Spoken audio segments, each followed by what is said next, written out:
Dalam rangka memperingati Hari Disabilitas Internasional 2025, Sentra Budi Luhur Banjarbaru menggelar workshop art therapy bagi anak-anak penyandang disabilitas pada Rabu 3 Desember 2025. Kegiatan ini diikuti peserta dengan beragam kondisi, mulai dari disabilitas mental hingga tunarungu. Advisor Art Therapy Center Widyatama, Dr. Ane Nurfarina, mengatakan bahwa kegiatan ini tujuan untuk membantu anak-anak mengekspresikan diri melalui gambar. Dan untuk informasi selengkapnya, Tribuners kami telah terhubung dengan jurnalis dari Banjarmasin Post, Syaiful Riki. Silakan rekan Syaiful Riki dengan laporan selengkapnya. Baik, Raka dan pemirsa Tribuners dari Banjarbaru, Kalimantan Selatan, pada Rabu 3 Desember 2025 kemarin, Sentra Budi Luhur Banjarbaru menggelar workshop art terapi yang dilakukan terhadap peserta yang merupakan anak-anak disabilitas.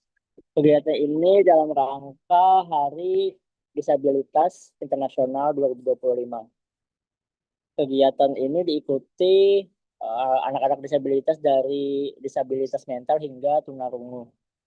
Anak-anak duduk lesehan di tengah aula dengan kertas gambar dan spidol warna, sementara para pendamping berada di sisi kiri dan kanan ruangan untuk memberikan arahan. Art Therapy Center Widyatama, Dr. Ane Farina mengatakan, kegiatan ini bertujuan membantu anak-anak mengekspresikan diri melalui gambar. Menurutnya, bentuk dan ukuran gambar yang dibuat anak dapat menjadi media komunikasi yang tepat. Ane sempat mencontohkan salah satu karya anak yang menggambar objek kecil, lalu kemudian diperbaiki menjadi lebih besar setelah diberikan intervensi untuk meningkatkan kepercayaan diri. Sementara itu, Kepala Sentra Budi Luhur Banjarbaru, Bambang Trihartono menjelaskan, metode art terapi dapat digunakan orang tua di rumah. Ia menambahkan, pihaknya bekerja sama dengan PLN dan asosiasi industri untuk mengembangkan karya visual anak-anak menjadi produk bernilai guna. Kegiatan ini sekaligus menjadi ruang bagi keluarga penyandang disabilitas untuk mempelajari cara mendampingi anak melalui pendekatan seni. Demikian Iraka kembali ke studio. Udah mulai ya? Oke. Kita tuh punya proyek jangka panjang sebenarnya untuk penyandang disabilitas. Biasanya kan penyandang disabilitas kegiatannya mungkin hanya seremoni gitu kan, perayaan gitu. Nah, ini kita pengen cari yang lain, dan biasanya fokus untuk pemberdayaan itu fokusnya ke penyandang disabilitasnya gitu. Nah, kita sekarang ingin, sebenarnya mereka tuh butuh support dari keluarga juga butuh support dari komunitas, dari desa, dari pemerintah daerah. Nah, akhirnya kita pilih yang paling simple yang sebenarnya bisa dilakukan oleh keluarga, yaitu art terapi. Art terapi ini mudah, sederhana, tapi nggak semua orang tuh tahu caranya gitu. Jadi akhirnya kita mengundang Dr. Anne dari Universitas Widyatama Bandung untuk membantu kita bersama-sama membuat workshop untuk keluarga penyandang disabilitas, sehingga nanti ketika di rumah mereka bisa berkreasi, bisa berkarya, yang nanti harapannya tuh karyanya itu bisa menjadi sebuah produk dan menghasilkan sebuah penghasilan untuk para penyandang disabilitas. Tadi kita lihat berbagai macam bentuknya, ada tumbler, ada topi, ada tas, ada buku, ada amanat, kemudian ada kerudung, ada sejadah, macam-macam betul. Dan itu semua hasil karya penyandang disabilitas yang sebenarnya bisa dikembangkan. Dan kami mencoba kolaborasi juga dengan mitra kita di BUMN seperti PLN dan nanti asosiasi industri.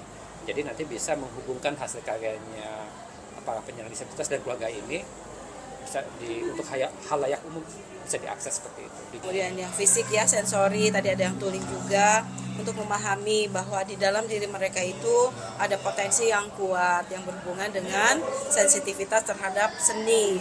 Dalam hal ini seni yang dipahami bukan seni yang seperti pada umumnya kita pahami sesuatu karya yang hebat yang bisa dijual mahal, bukan ya, itu stigma lama gitu. Tapi seni ini berfungsi, jadi dalam hal ini functional art. Nah, seni itu sebenarnya ternyata punya potensi yang kuat untuk mengembangkan kepribadian si anak, individu anak gitu kan. Dalam konteks apa? Social behavior-nya, kognitifnya, psikomotoriknya. Kalau social behavior jelas afektif ya. Dan terbukti gitu bahwa anak-anak ini bisa mengekspresikan apa sih yang ada di benaknya, itu yang penting. Jadi ketika si anak menggambar objek apapun bukan soal bagus dan tidaknya, tapi bagaimana anak-anak ini menyampaikan pesannya gitu, itu yang miss gitu. Sehingga pemahaman yang kita ingin ubah itu adalah gambar bukan sekedar gambar, tapi gambar merupakan representasi dari vocabulary.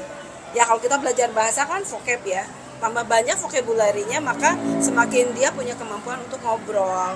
Kalau dia punya kemampuan ngobrol, menyampaikan perasaannya, menyampaikan pendapatnya bahkan, maka dia bisa meningkat kemampuan social behavior-nya atau relasi sosialnya. Nah, tapi yang menarik di art therapy ini, ada banyak stimulus yang sebenarnya setiap daerah tuh punya potensi beda-beda ya. Misalnya Kalimantan, nih potensinya apa nih ya, khasnya apa budayanya gitu kan. Nah itu juga bisa diarahkan, diberikan kepada anak-anak kita. Karena yang dimaksud stimulus itu kan sebenarnya inspirasi ya, sama seperti teman-teman kan tadi, Bu apa pendapat Ibu tentang acara ini ya, saya karena distimulasi itu maka saya bercerita ini kan, sama kurang lebih seperti itu.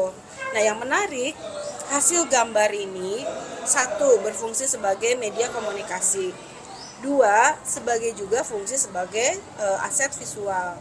Kalau dalam desain itu aset visual itu bermakna dia bisa dipergunakan, diimplementasikan ke berbagai karakteristik produk. Nah dalam hal ini produknya jelas ya, kita akan orientasikan yang bernilai pakai.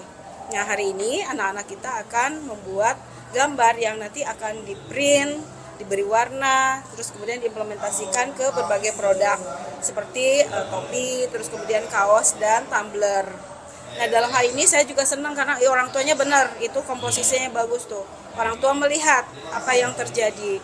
Karena orang tua mindsetnya masih sama ya, gambar itu harus mirip. Tadi ketahuan tuh, ada orang tua yang gambarin anaknya, Bu. Kalau gitu nggak akan tercapai dong ya misi kita untuk membangun kemampuan 3 aspek intelijensi tadi ya, kognitif, afektif, dan psikomotorik tadi. Nah sehingga nanti ketika diimplementasikan kita akan print. Kebetulan hari ini karena kita butuh contoh yang cepat, nah kita menggunakan stiker yang khusus. Jadi nanti stikernya di print, gambar anak-anak itu dijadikan sebagai digital, didigitalisasi, kemudian di print dan nanti akan ditempelkan ke berbagai produk. Nah produknya yang tiga tadi. Download Tribun X sekarang, menghadirkan lokal menjadi Indonesia.